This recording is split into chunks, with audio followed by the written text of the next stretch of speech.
Thermodynamics के 4 processes का discussion हो चुका है। पहला हमने किया था आइसोकोरिक, दूसरा आइसोबारिक, तीसरा आइसोथर्मल और चौथा एडियाबेटिक। आज हम चारों को समराइज करेंगे। और एडियाबेटिक में उसका ग्राफ बच गया था लास्ट सेशन में, उसको भी हम लोग देखने वाले हैं। तो पहले एडियाबेटिक का जो है प्रोसेस देख लिया जाए। तो पहला है हमारे पास, अभी लास्ट से मैं शुरू कर रहा हूँ, मतलब फोर्थ प्रोसेस मैं पहले शुरू कर रहा हूँ, फोर्थ वाला एडियाबेटिक प्रोसेस।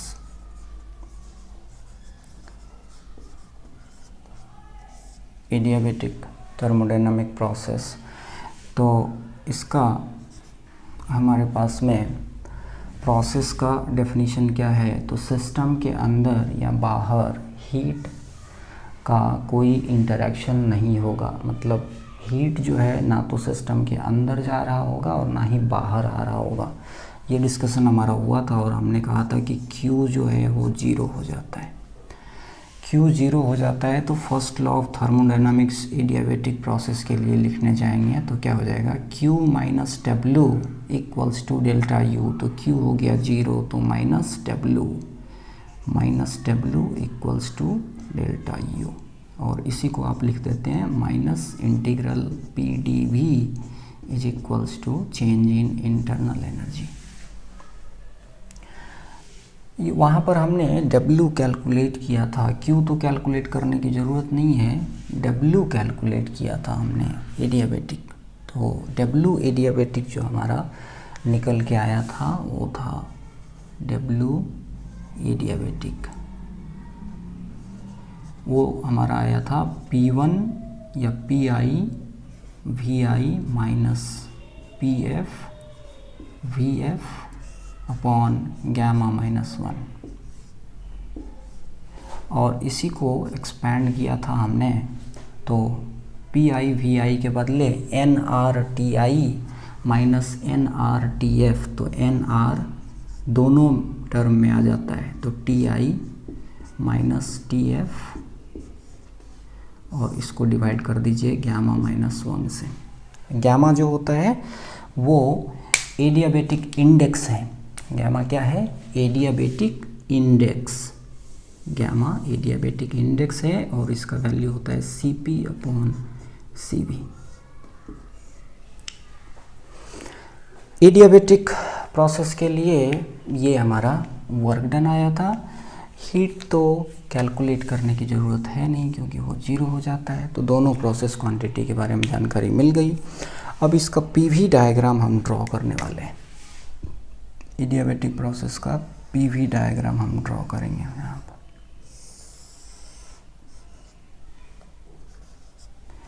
तो PV डायग्राम ड्रॉ करने, एडियाबेटिक प्रोसेस का PV डायग्राम जब आप ड्रॉ करने जाते हैं ना, तो ध्यान रखिए कि आइसोथर्मल कर्व ड्रॉ करने से आप उसको ज़्यादा समझ पाएंगे। जैसे आइसोथर्मल कर्व इस तरह का होता है, हाइपरबोलिक कर्व होता है आइसोथर्मल, और ये तीनों एक दूसरे के पैरेलल कर्व है। ये कम टेम्परेचर वाला है, जैसे 300 केल्विन वाला, ये 310 केल्विन वाला है, और ये है 320 केल्विन वाला। टेम्परेचर को मैंने रेज करना शुरू किया है। तो किसी एक पॉइंट से अब ड्रॉ करना शुरू कीजिए एडियाबेटिक। तो एडियाबेटिक जो ड्रॉ करेंगे ना, जैसे प्रोसेस मान लीजिए ये इनिशियल पॉइंट है, ये जो है ये पॉइंट I है, इनिशियल पॉइंट।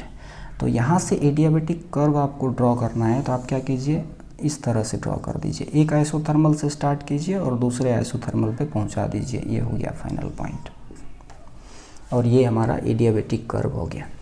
तो ये कर्व का गवर्निंग इक्वेशन क्या हो जाएगा, इस कर्व का गवर्निंग इक्वेशन हो जाएगा, PV कर्व है ना, तो इसका इक्वेशन हो जाएगा PV to the power gamma equals to constant. यही होता है एडियाबेटिक प्रोसेस का, ये हॉलमार्क है।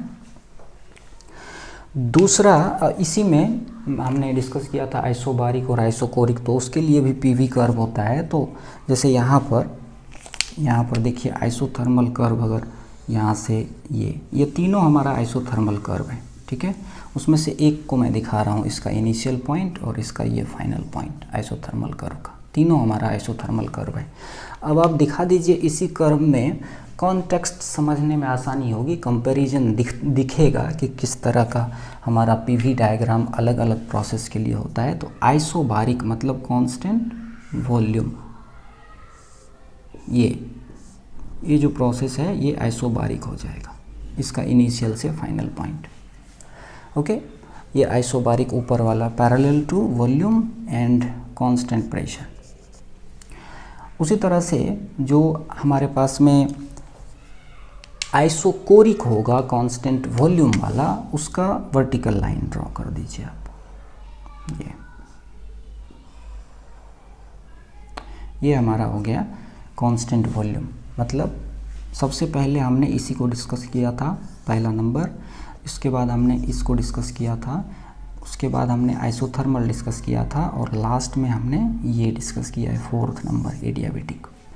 पहला है हमारा आइसोकोरिक, दूसरा है आइसोथर्मल आइसोबारिक, और तीसरा है आइसोथर्मल, चौथा है एडियाबेटिक। एक बार लिख दिया जाए इसके डिस्कशन को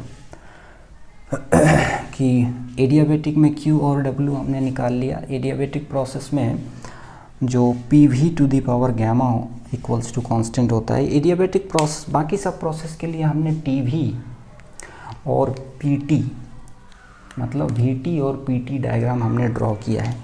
तो यहाँ पर भी हम एक बार PT और VT डायग्राम ड्रॉ करके दिखा देते हैं, ठीक है।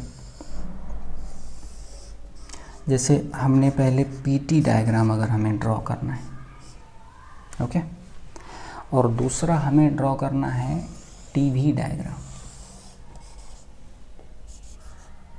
VT diagram, not TV, PT diagram.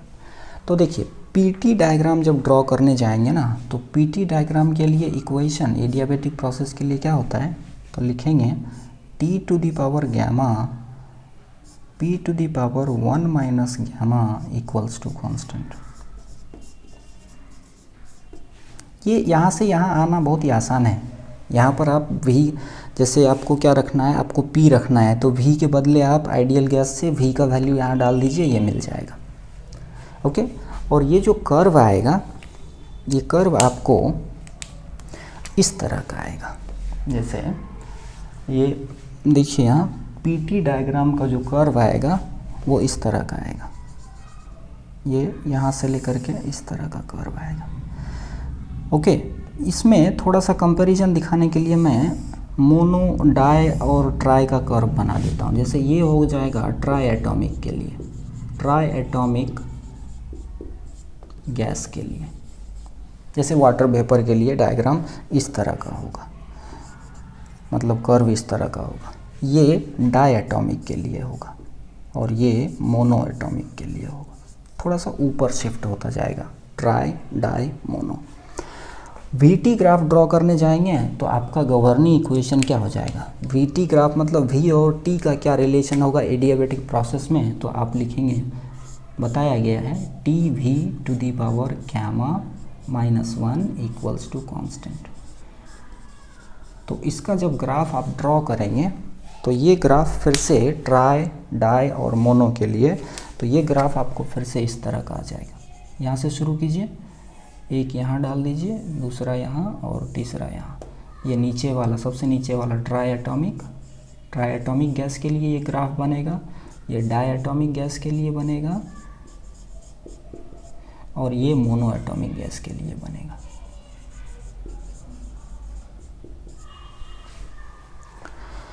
ये थोड़ा सा कंपैरिजन दिखाने के लिए मैंने ड्रॉ किया है, हालांकि ये सब ग्राफ इतना ज़्यादा इम्पोर्टेंट नहीं है। इम्पोर्टेंट ये ग्राफ है PV ग्राफ, क्योंकि वर्क निकालना होता है।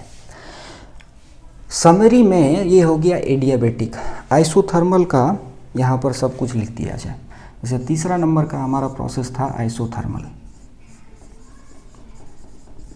आइसोथर्मल प्रोसेस में क्या होता था, टेम्परेचर कांस्टेंट होता था, टेम्परेचर सिस्टम का टेम्परेचर जो है वो कांस्टेंट होता था, और टेम्परेचर कांस्टेंट हो गया तो आइडियल गैस के लिए PV इक्वल्स टू कांस्टेंट हो जाएगा, मतलब PI VI equals to PF VF।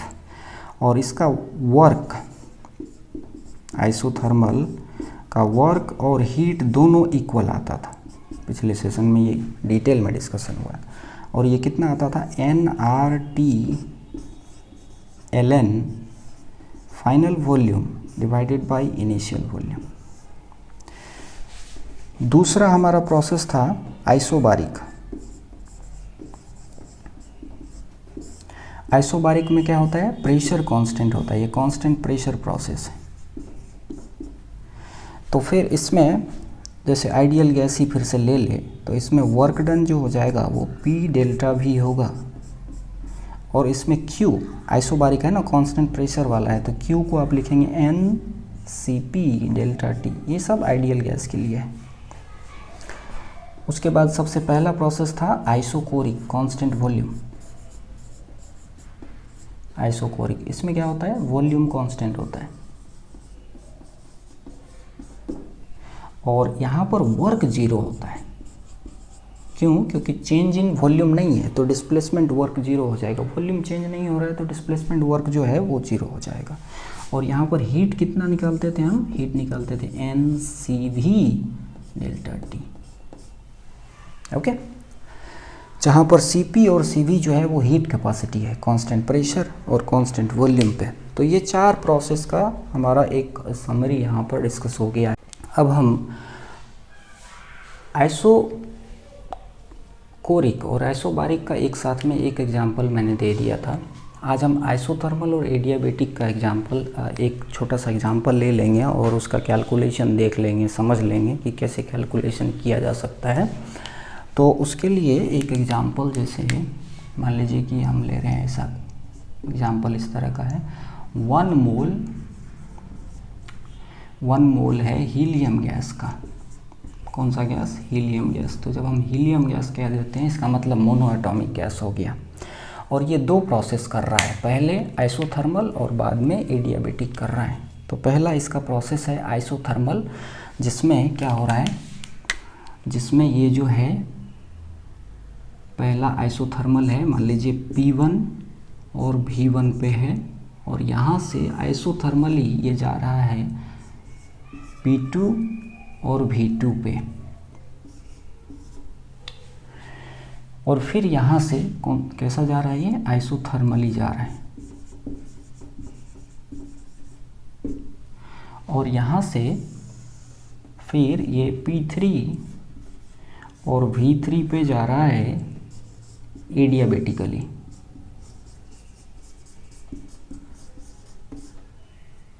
ये एडियाबेटिक प्रोसेस के थ्रू जा रहा है P3 और V3 पे। अब मुझे एक क्वेश्चन का डाटा याद आ रहा है, मैं वो लिख देता हूँ यहाँ पे। क्वेश्चन का डाटा ऐसा है कि P1 V1 से जब P2 V2 पे जा रहा है तो इसका V2 जो है वो 4V1 हो रहा है, और P2 V2 से P3 V3 पे जा रहा है ये 32V1 यहाँ हो जा रहा है। मतलब V1 से 4V1, 4V1 से 32V1। सबसे पहले याद कर लीजिए, यहाँ पर जब हम डिस्कस करने जाएंगे तो सबसे पहले ये समझ लीजिए हीलियम गैस है, मोनो एटॉमिक है। तो मोनो एटॉमिक है तो इसका जो CV होगा वो 1.5R होता है, 3/2R। और CP लिखना है ना, तो CV याद है तो उसमें 1 ऐड कर दीजिए, ये हो जाएगा 5/2R। तो यहाँ से गैमा निकल के आ जाएगा, एडियाबेटिक इंडेक्स, क्योंकि यहाँ हमें ज़रूरत पड़ने वाली है। तो गैमा होता है CP/CV। तो देखिए CP है हमारा 5/2R और CV है 3/2R। R और R कैंसिल हो जाएगा, ये गैमा का वैल्यू यहाँ निकल के आ जाएगा 5/3। तो गैमा हमारा पता चल गया। अब मान लीजिए कि हमसे क्वेश्चन में पूछा गया है कि आप बताइए आइसोथर्मल वर्क डन कितना होगा और एडियाबेटिक वर्क डन कितना होगा, उसका रेशियो निकालिए। आइसोथर्मल वर्क डन कितना होगा और एडियाबेटिक वर्क डन कितना होगा वो कैलकुलेट कीजिए और फिर उसका रेशियो निकालिए। तो देखिए यहाँ से यहाँ आइसोथर्मल प्रोसेस जो हो रहा है इसमें क्या हो रहा है, V1 से 4V1 पे चला गया, मतलब ये आइसोथर्मल एक्सपेंशन है। और यहाँ क्या हो रहा है, 4V1 से 32V1 पे चला गया, तो ये क्या है, एडियाबेटिक एक्सपेंशन है। दोनों एक्सपेंशन प्रोसेस है।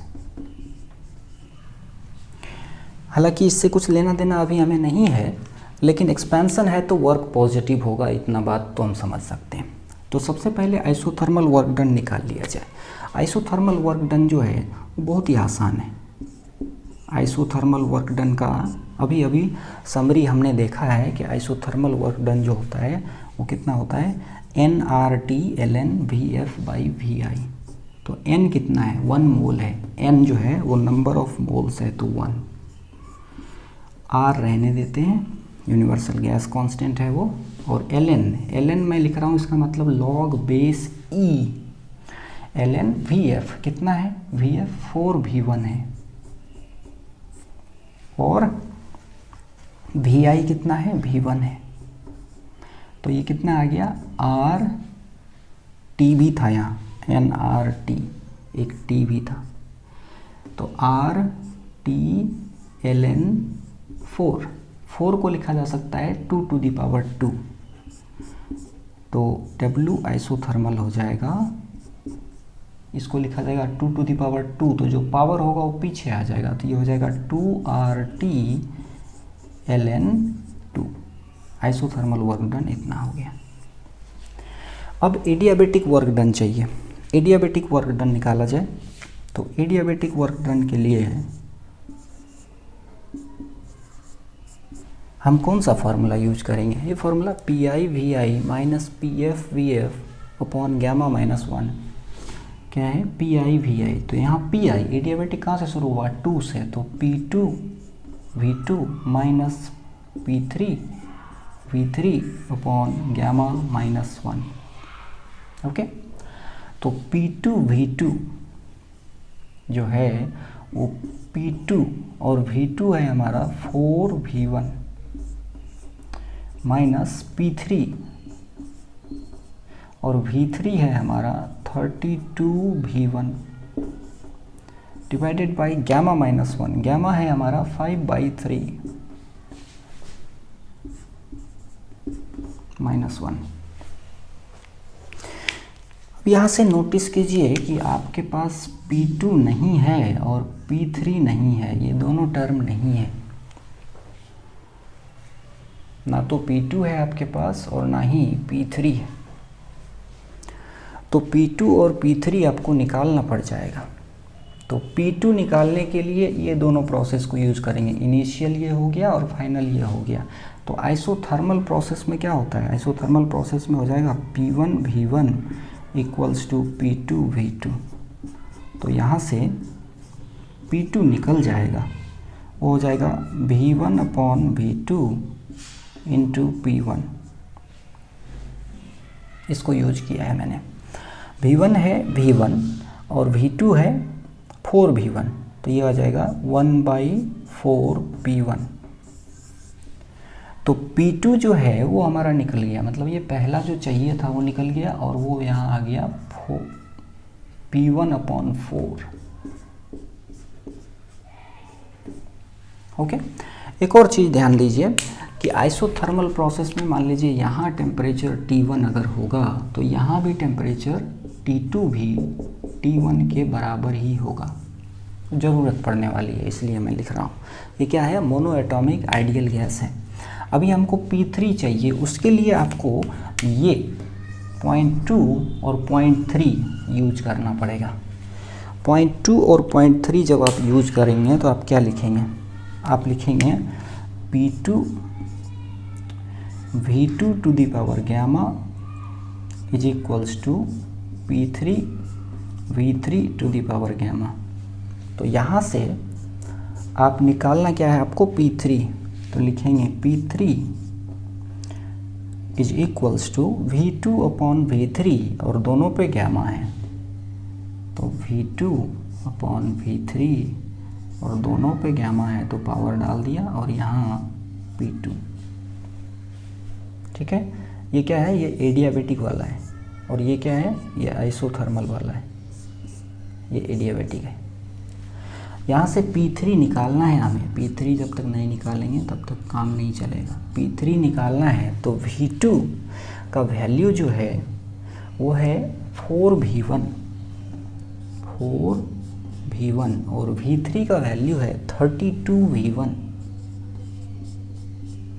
और दोनों का पावर कितना है, गामा है हमारा 5/3 और यहाँ P2 कितना है, P2 है P1/4, तो यहाँ लिखा P1/4। V1 और V1 कैंसिल कर दीजिए, 4 डिवाइडेड बाई 32 1/8 हो जाएगा। देखिए 4 divided by 32 1/8 to the power 5/3 into P1/4, इसको ऐसे लिखिए 1/8 to the power 1/3 to the power 5 into P1/4। ऐसा लिखना कुछ गलत नहीं कहा जा सकता है। 5/3 को अलग अलग कर दिया, 1/3 और 5।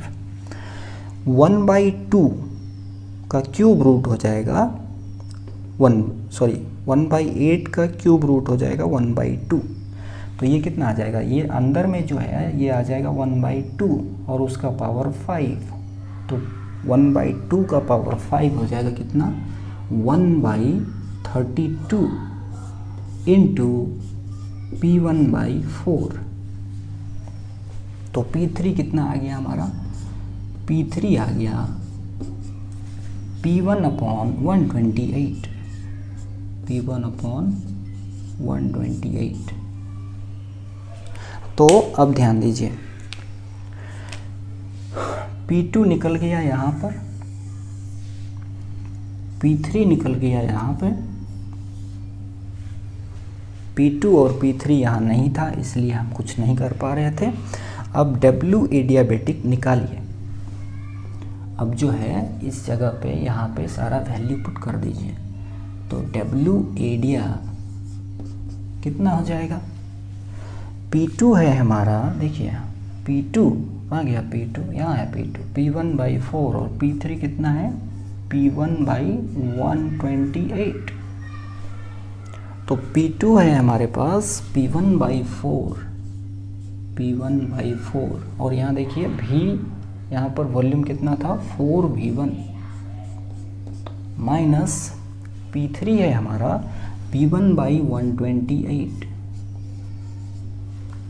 Into 32v1। देखिए ये 4 टाइम्स हो जाएगा और ये 4 कैंसिल हो गया और नीचे में क्या है 5/3 माइनस 1 कितना आएगा, ये 2/3, तो नीचे में 2/3। अब इस कैलकुलेशन को देखिए, यहाँ आया है P1v1 और यहाँ है P1v1/4, तो P1v1 माइनस P1v1/4 क्या हो जाएगा, 3/4 P1v1। तो W एडियाबेटिक यहाँ लिख रहा हूँ मैं, W एडियाबेटिक कितना हो जाएगा, P1v1 माइनस P1v1/4, तो मतलब 1 माइनस 1/4, तो 3/4, तो ये हो जाएगा 3/4 और नीचे में क्या है 2/3, ये रिवर्स हो जाएगा तो ये हो जाएगा 3/2 और बचा क्या P1v1, यहाँ लिख दीजिए P1v1। ओके, आइडियल गैस के लिए PV इक्वल्स टू nRT, तो ये हो जाएगा RT1, n का वैल्यू तो 1 है, तो ये कितना आ जाएगा 9/8 RT1 या RT, यहाँ T1 था, तो दोनों कैलकुलेशन हो गया। ये आ गया एडियाबेटिक वर्क डन और यहाँ है हमारा आइसोथर्मल वर्क डन। तो इसको इससे डिवाइड करेंगे, ठीक है, 2RT1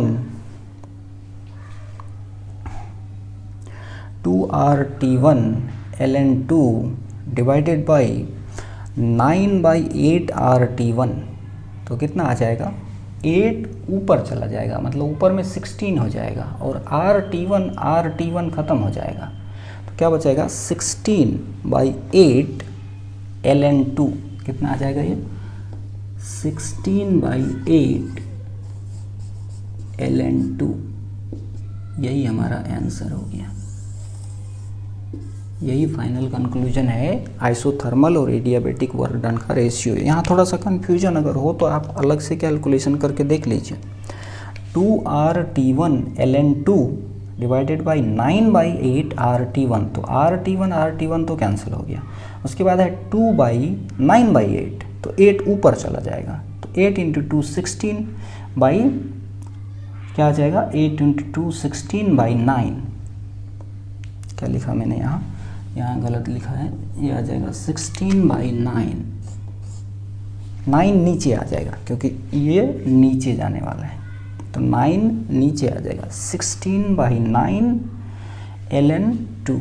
यही हमारा आइसोथर्मल और एडियाबेटिक वर्क का रेशियो होगा इस पर्टिकुलर क्वेश्चन में। तो हमारा कवर हो गया, चारों प्रोसेस कवर हो गया एग्जाम्पल के साथ। अब नेक्स्ट में हम डिस्कस करने वाले हैं साइक्लिकल प्रोसेस, जिसमें हम कार्नोट साइकिल सबसे पहले हो सकता है कि डिस्कस करें। अब देखता हूं मैं कि कौन सा डिस्कस करना है, और उसके बाद हम फ्री एक्सपेंशन डिस्कस करेंगे। नमस्कार।